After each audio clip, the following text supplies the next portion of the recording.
And so I'm going to pause there. That is the end of the water resources section. I don't know if there's any questions for me to answer right now. I'd be happy to take a few questions about our water resources, and then I'm going to pass it over to Cody, our water efficiency coordinator, to talk about ways we can be more efficient with our water. Great, thank you, Julie. Hold on just a second. Hold on one second, Cody. Were there any questions you wanted me to answer right now? Yeah, we don't have many questions in chat. We have one comment from Kate Jackson, who is remarking on the situation at Mount Ashland with regard to the ski area in 1991, one of those very low snowpack years. The private owner threatened to pull out and take the lifts away. The communities in the Rogue Valley chose to purchase the ski area and operate as a local nonprofit. Much history since then, she says. Thank you for sharing that, Kate. It's very interesting how these drought years can trigger changes in the way we do things. So appreciate that. Okay, so I'll just go ahead and pass it along to Cody Scoggins, and he'll talk about ways we can be efficient with our water. Perfect. Thank you. So, like, as the screen says, why conserve water? And it's straightforward answer, and it's a limited resource. And water availability is a concern, and most of all, it minimizes the effects of drought and water shortages by conserving water. Just because we have it doesn't mean we should take it for granted, and reducing unnecessary waste increases availability of supply. It increases or decreases our water shortages. Lower peak demands, that'll help determine our infrastructure requirements if we have to, continue to build pump stations and, our expansion of our DUF to increase the water supply out of Rogue River. More water for in-stream benefits, so the fish will be happy and the rivers will be healthier. And also it reduces the carbon footprint, so less treatment, less pumping, and less heating of that water.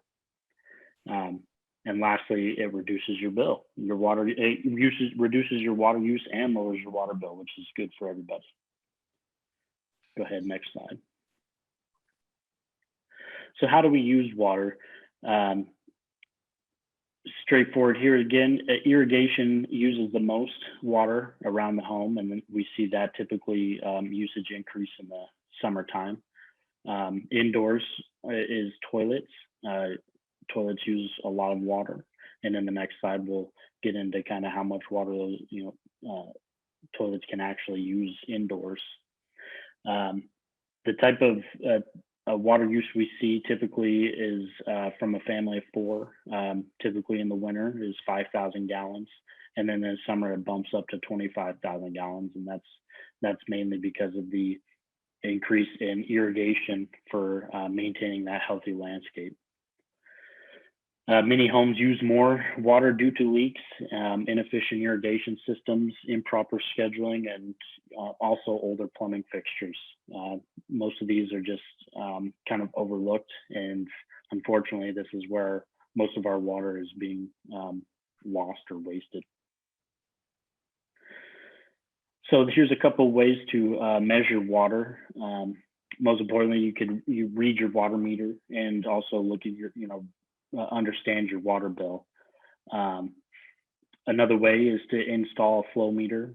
We'll get that into the next slide, and that's a device called Flume.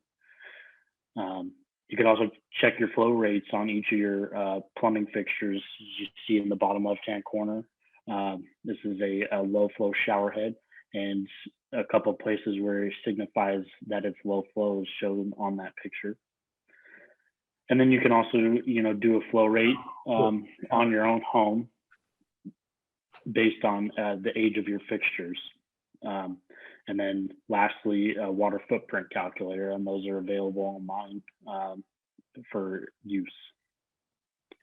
So this device I was talking about, the flow device, it's Flume. It's a very unique device, and it would benefit Ashland. There's residences more than Medford, although it does benefit Medford.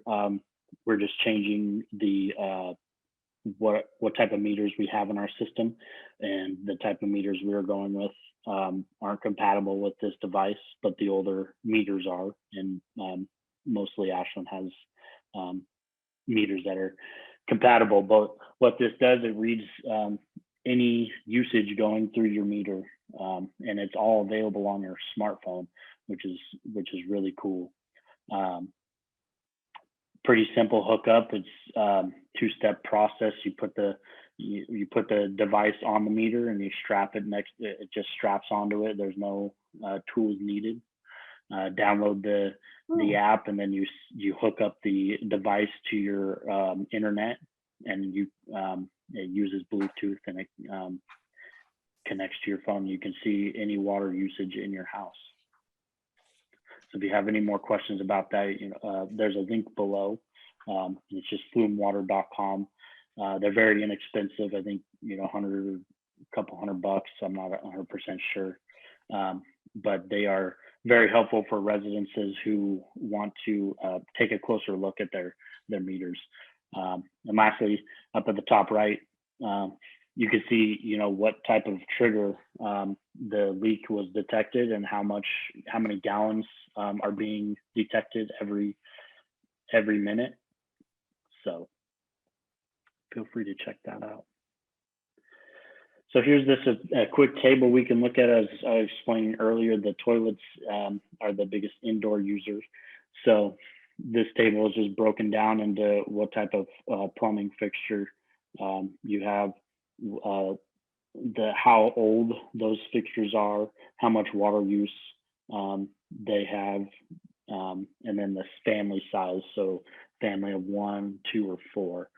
So just for an example, if your house was, if your house was built in the 1950s or 1980s, you're most likely going to have a 5-gallon per flush toilet originally put in. The number of times based on that average is about 5 flushes per day, and it's equivalent to about 25 gallons for one person, 50 gallons for 2 people, or 100 gallons for 4 people per day.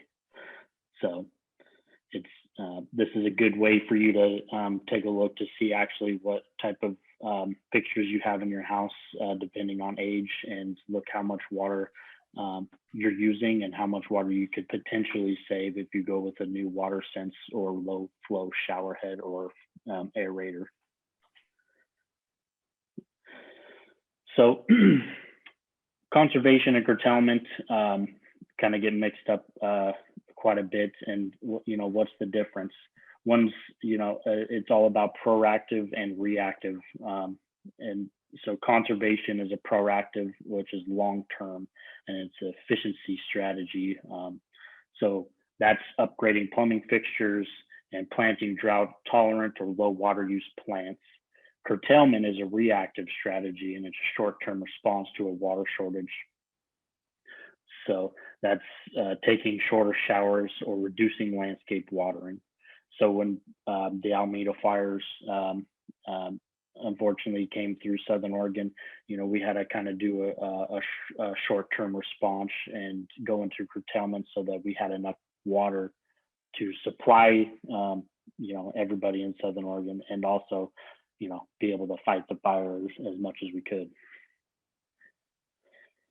So some of the water efficiency programs Ashland and Medford Water has are some. We have our main one, which is a sprinkler system evaluation. That's mainly in the summertime. We have Ashland has a lawn replacement program, and Medford is gearing up to roll out one of those programs as well. Smart irrigation controller program is in both Ashland and Medford. There's upgraded irrigation system program for Ashland. Indoor water use evaluations are also a part of each program. And then we have appliance and fixtures retrofitting. So we have the toilets, washer, shower heads, and aerators. And both Medford and Ashland provide free shower heads and aerators for their customers, and they're easily accessible. You can go down to both, City Hall or go down to Medford Water Commission and grab those and kind of retrofit your house in that way. And then we have a lot of public outreach and other resources. So there's City of Ashland does a lot of gray water and rainwater education, and both Medford and Ashland have WaterWise landscaping websites. And not to get mixed up with a lot, only Medford and White City and Ashland have these programs available at the moment. We're hoping, as we have an intergovernmental agreement with Medford or with Ashland right now, that we can kind of show our other partner cities that we are able to, become a more of a regional program and hopefully implement these into our partner cities like Central Point and Jacksonville and Phoenix and Talent in the near future.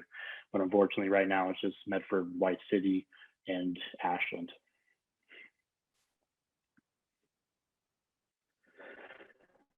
So to start with our sprinkler system evaluation, just a little overview here. Typically, it's a zone-to-zone evaluation, and typically it starts at our desk, and we get our consumption for our customers, and go over that and kind of look at the patterns that we see in our customers' usage. We also provide a landscape area measurement, so that allows us to look on our GIS maps and measure the area of their lawns and shrubs to know exactly kind of how much water they should be using based on the size of their landscape. We look at soil type, plant types. So we like to see water-wise or drought tolerant plants. We do see a lot of fire-wise plants in Ashland, and Medford is starting in that direction as well. And then we also look at the sprinkler application rates of each sprinkler. Different sprinklers have different rates, so this is very important to look at while we're doing this evaluation. And then we do a flow rate for each zone. So we go to the meter and we take a reading and see how many gallons per minute that each zone is using, depending on various factors of sprinkler placement, type of sprinkler head, and so forth. And then at the end, we offer a watering schedule, and we use our lawn watering schedule, and it's based on 10 years of evapotranspiration data. And so it tells us how much water historically should be used weekly or for a bi-weekly period. And we can kind of use this to help residents and customers reduce watering while keeping a healthy landscape. Go ahead, Julie. So the WaterWise scheduling, as I was saying, we have the lawn watering flyer that we give out, or schedule. We also use local weather data. Each week, we go on and look at how much transpiration and evaporation has happened, any rain. We look at the temperature, and then we get the ET data from the Bureau of Reclamation and put a schedule out each week for our customers. Both are available on the link Julie was showing earlier, the Ashland link, and then medfordwater.org has it online. And then you could also call the lawn watering info line, which we'll get into later. So this is type of an irrigation secret, and it's the seasonal adjust or percent adjust. And a lot of people aren't aware of how this works. And basically, you can set your schedule at 100% and adjust it down in percentage based on the scheduling that we give you. And it's a good way for you to use this and not have to reprogram your schedule constantly. So like at the bottom, we usually set it in a July setting, which is 100%, the hottest middle of the year. And then you can scale that back depending on what month you're at. And have, continue to water at a healthy rate. So this is the sample lawn watering schedule. Again, I was saying it's the 10 years of evapotranspiration data. It's broken down into inches per week. We do a bi-weekly, so May 1st through 15th and May 16th through 31st is when we're in right now. It's estimated about a 1.21 inches of water is needed weekly right now. And then it's broken up into what type of sprinkler head you have. So if you have a standard spray sprinkler, you're looking at about 48 minutes per week.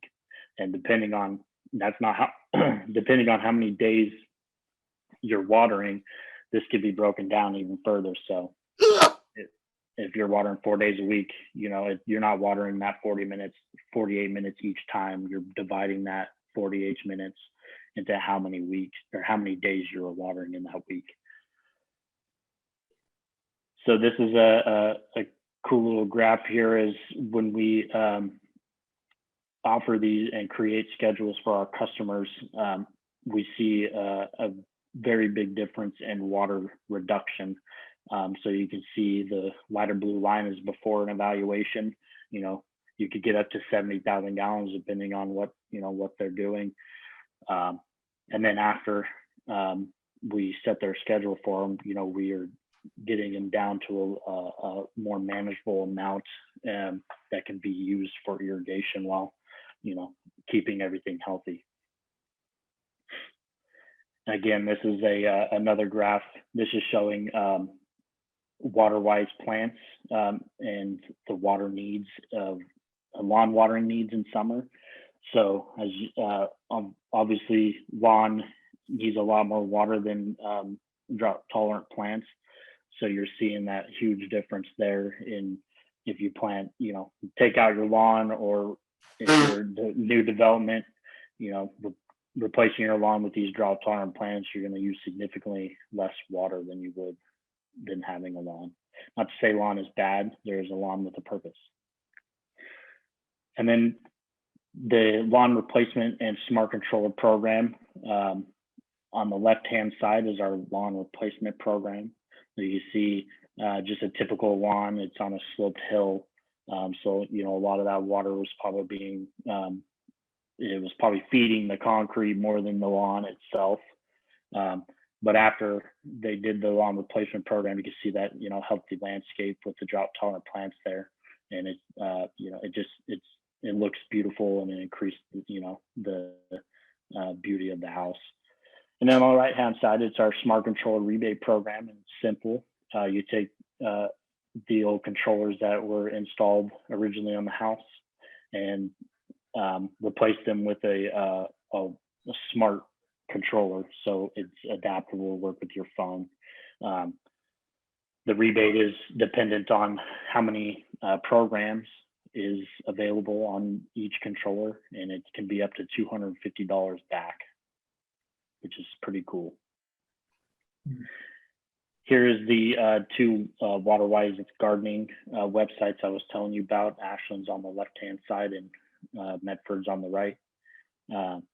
Both of these are really cool. There's a lot of information on there on what type of plants are good for certain areas. There's deer resistant, there's water rise, there's drought or fire wise, and it even breaks it down to how much water exactly each of those needs and where to place it, and in terms of full sun or part sun, things like that. So, as we get into our irrigation season, we are seeing a lot of leaks. And where are the leaks? Well, you can see on the right-hand side, the leaks are everywhere. Some of the common places to find leaks are in your main service line, your toilets, at your hose bib, and in your irrigation system. Some of the common leaks in our irrigation systems are, malfunctioning valves or backflows, broken sprinkler or missing emitters, or trees in the sprinkler roots, as you can see on the right-hand side. And I think all those pictures were from last year, I believe. So it's a never-ending battle. So some of the ways to maximize your water use and minimize your waste is fixing your leaks is the biggest priority there. Secondly, schedule a sprinkler evaluation with us, and we can come out and help you really dial in your landscape and your watering schedule. Both Medford and Ashland provide soil moisture meters for free. So you can feel free to grab one of those, and that tells you how much water is still in your soils and when you need to water, based on dry, moist, and wet. Obviously, if it's wet or moist, you kind of can hold off for a while. If it's teetering on the dry, moist side, maybe you can give it a little water. A lot of watering by hand is efficient, because you know how much water you're putting down from the hose. And don't water every day. This is just watering every day allows your grass to have shorter root growth. So by decreasing a few days, you're allowing those roots to grow deeper and look for that water much lower in the ground. And then, essentially plug up any drip that's not watering your plants, as you can see on the right-hand side. We see a lot of this, either, something ate at the plant, or the plant, plant died in previous years and they just forgot to replant there or plug it up. And that's just, not watering anything. And lastly, lowering the pressure is also very beneficial, because most sprinkler systems operate at a maximum PSI of 50 to 60. So I know there's some places around where we get over 100 PSI and such. So as Julie plays this little leak we saw last year, I'll just go over the bullet points of minimizing water waste, dry spots. If you have dry spots in areas, you could add another emitter or fix the sprinkler. Don't run the entire system longer. That's just eliminating, the reduction in water use. Remove lawn and plant water-wise. Like I said, Ashland has a water-wise or a lawn replacement program, and Medford is going towards that as well. Make regular adjustments to your schedule. Following our lawn watering schedule is very beneficial for our customers. And then because of our clay soils, you can amend your soils. You can thatch and aerate your soils to allow water to go deeper into the soil and not just the surface.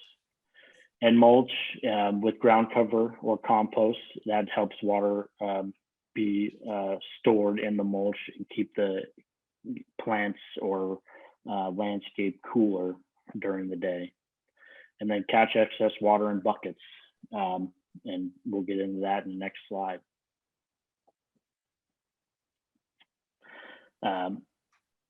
So indoor fixtures, real quick, is, here's the saving potentials. Really, it's 45,000 gallons per year, and it could even be more. Toilets, you can save an average of 40 gallons per day just by using a WaterSense low flush toilet. Washers, 25 gallons per day.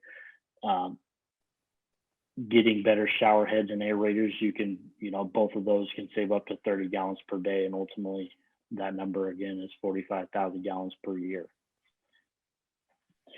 So here's some a quick slide talking about gray water and rain barrel guides. I won't get into it much, but they're available on Ashland's website, or you can give us a call. We can talk more. Surviving drought, we give a lot of brochures to our customers, especially in Medford. In Ashland, it's upon request, but there's really good information out there that we've created over time to help the customer be more water efficient. And then this is the slide I was talking about, and it's we like to call this creative conservation. And really, this is just showing different ways where you could use water in different ways.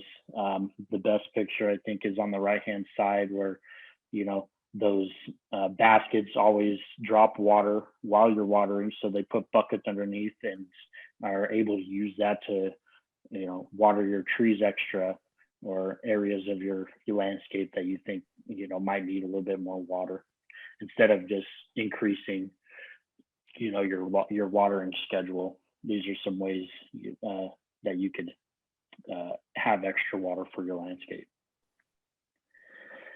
So some of the water, some customer actions for our water really is making long-term efficiency upgrades and taking advantage of our technical and assistance and rebates. We have the lawn replacement, the toilet rebates. We have the smart controller, and also we have the sprinkler evaluation. Know how much water you use indoors, and how much water you need. You can talk to us, you can talk to your irrigation districts, soil and water conservation districts. These are all, really good sources of information, and we're here to help. Upgrade indoor fixtures and appliances again. We give out free shower heads and aerators and to our customers. And the biggest that can't be emphasized enough is just fixing leaks. It's probably the most efficient way to save the most amount of water, is just fixing the leak as you see them pop up. And then also, you can look into gray water or rainwater catchment potentials in your area. And then lastly, supporting upgrades to water supplier systems, which will improve efficiency and resiliency long-term. And then some of the water supplier actions that we could do to maximize our water savings, or is being proactive with our long-term conservation and efficiency programs. We provide education, and we provide that technical assistance and those rebates again to maximize and prolong our water resources. Upgrading our infrastructure is always good to achieve that increased efficiency and resiliency again. We apply for a lot of grants and low interest loans to reduce cost of water and help improve our water, our system improvement projects. And we're also doing some long-term planning. We have our master plans. Julie and I manage our water conservation and water management and conservation plans. And there's a lot of climate reviews that are taking place. We track and implement solutions to decrease water losses within our distribution system.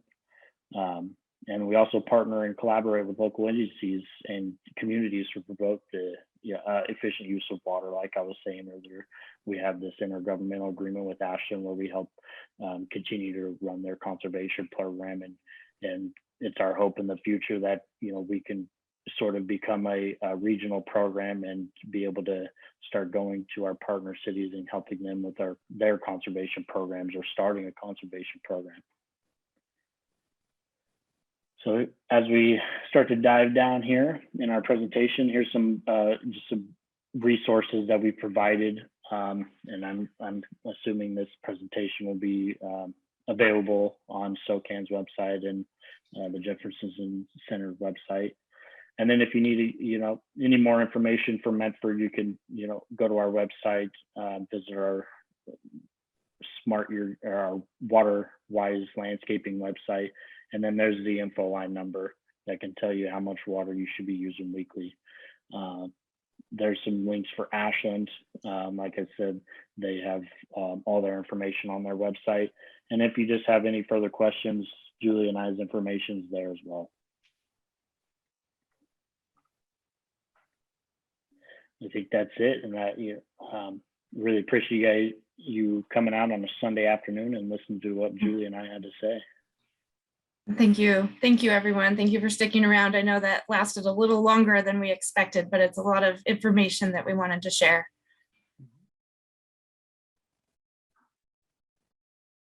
Thank you very much.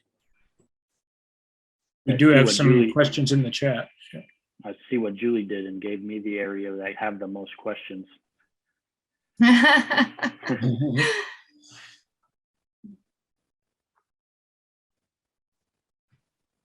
Wow, Julie, lots of good ones. Yeah, look at that.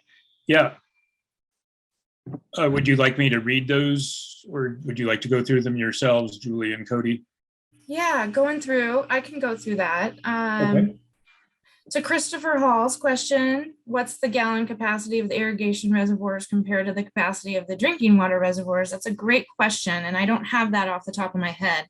You can find that on each of the irrigation districts' websites. That they will show you what the capacity is. Whatever you want. And I apologize if my audio went out for a minute. Hopefully it didn't last too long. It's fine now. Oh, good. Okay. Let's see. How does irrigation use compared to municipal drinking water use? It is irrigation use is a lot more than municipal use. Municipal use makes up a small percentage of total water use. And so the agriculture is definitely the higher user of water in our area. Are there particular crops that use a lot of water? I think that I don't have a good answer for that. That'd be a good question too for possibly our water master in Jackson County. Siobhan Haynes, he might have some good information about that. Is there any rebates to homeowners for lawn replacement? Yes, currently there is a lawn replacement rebate for the city of Ashland customers. And we are working on one for the city of Medford customers. The next question, do you have to live within the city limits to take advantage of these programs? And yes, that is correct. You do have to be in the city limits to participate in the rebates. However, you don't have to be in the city limits to actually make these changes, because it's only going to benefit you in the long run to have a reduced water need and water usage. Like Cody said, we want to be able to expand and offer rebates and programs to all of our partner cities in the area. But right now we are limited to Medford residents and Ashland residents. And that's because those are the communities that actually they're paying into the conservation programs, and water rates from those customers pay for the conservation programs. Jackson Soil and Water Conservation District has a lot of programs as well, and they can help outside city limits. And so I would recommend that you call and talk with them.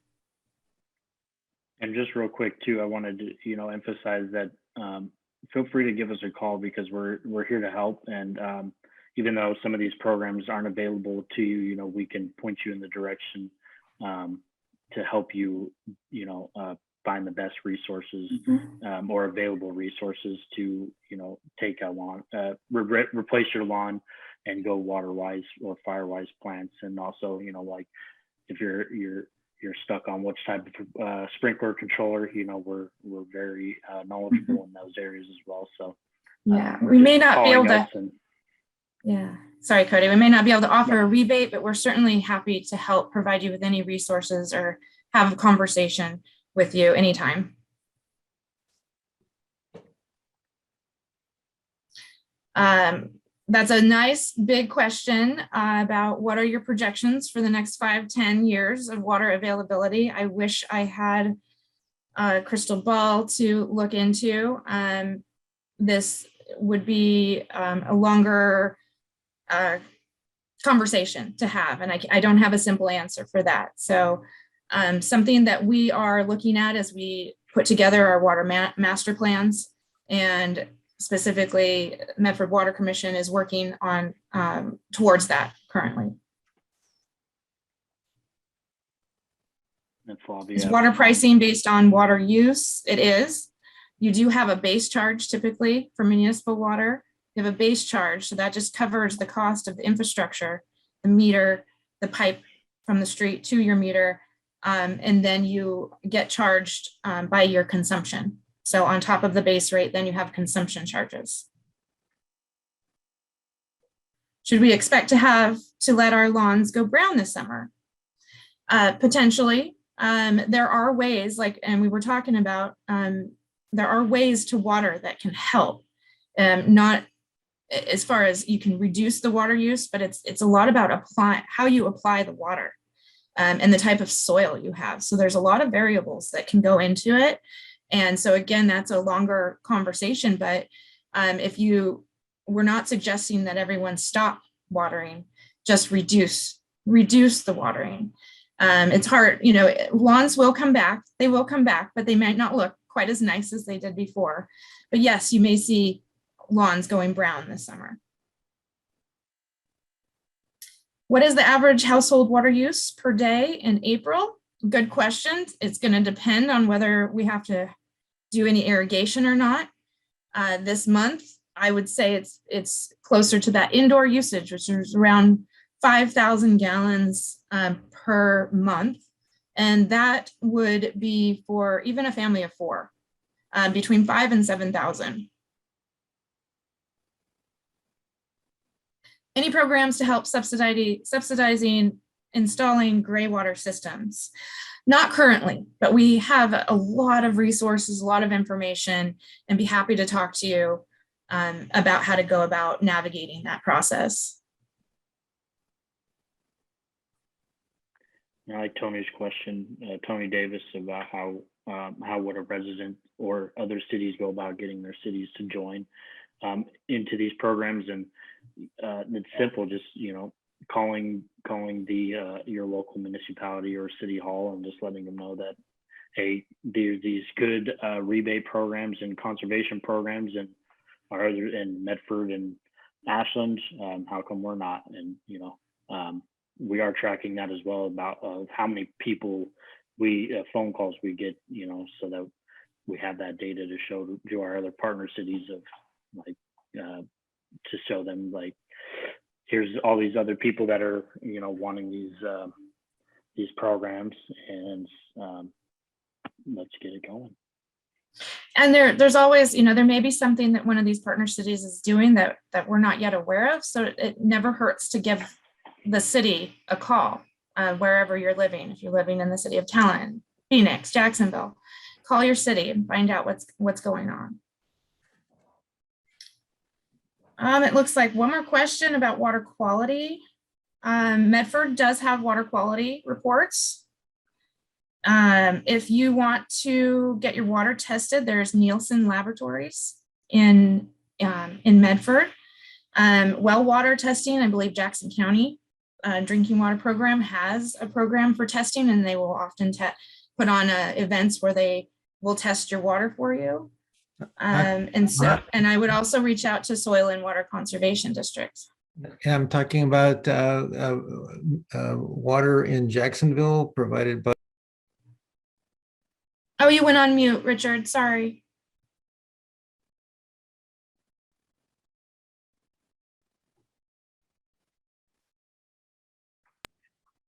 There we go. I'm talking about water quality actually in Jacksonville. And so I'm not talking about well water or anything like that. You mentioned Nielsen as a testing organization.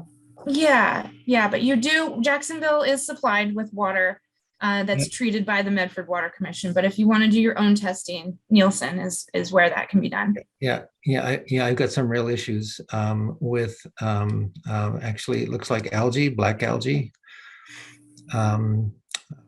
That I've never seen before. So I'm looking for a way to discover what the issue is. I've never seen it before. Oh, interesting. And sometimes when you see that, it could be from the plumbing, something going on inside your house or on your property. But this is a new house. Yeah, oh, brand new house. Okay. So the company is Nielsen. Yeah. And they do testing for Medford water quality. They're recognized by Medford. They do. Yeah. Medford Water goes through them for water quality testing. Okay. Yeah. Thank you. The pricing does vary by location. Yes, do large water users. Example, SOU golf courses have plans to reduce water. Absolutely. especially considering that they may only have TID water for so long. They are planning to cut back on watering and minimize the amount of water that they're using from potable water source from the city of Ashland. So yes, they are taking a big look at that. They realize that they are community leaders, in our communities, and so they're trying to take those steps and reduce their use as well. And yes, SOU and Ashland's Golf Course are on TID for irrigation. But when that gets shut off, then that's the question of where's the water going to come from? And they have plans to really reduce this year. So you may see more browning around town.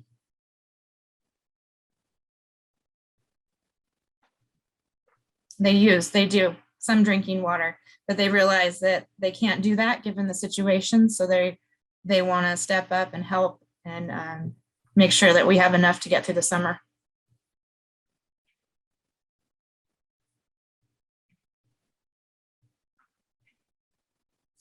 Very nice. Christopher Hall has mentioned everyone should read Cadillac Desert.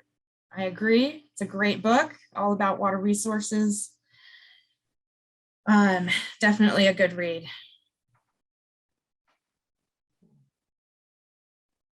Let's see. Yeah, so if you have any water quality concerns, go to our website. We should have our water quality report ready to go soon. Yes, potable drinking water costs quite a bit more to use. And so that's another incentive to cut back as much as possible.